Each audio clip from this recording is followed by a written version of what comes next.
Scott Morrison has flagged further action to prevent veteran suicides, declaring there must be change. It comes after Labor joined growing calls for the government to back a royal commission into veterans taking their own lives.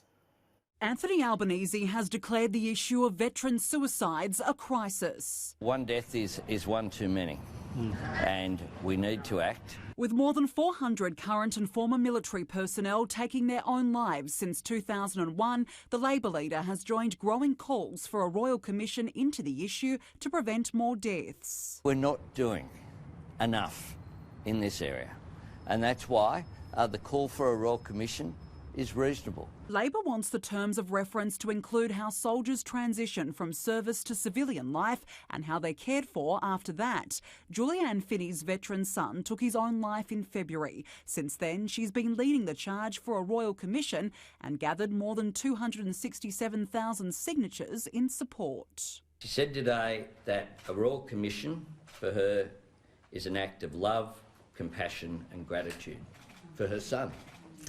And that's the way that these people feel. According to the Australian Institute of Health and Welfare, the rate of suicide in male veterans was 18% higher than those who haven't served. For too long, people have felt like they haven't got a voice. We need to make sure that those transition supports are there. Labor's move puts pressure on the Morrison government to back a bipartisan effort. The Prime Minister has previously said he's actively considering a royal commission. Now, I have remained open to this question, and I remain open to this question. Scott Morrison has flagged further action to address veteran suicide in the new year. There must be change, and that's what I'm committed to and my government.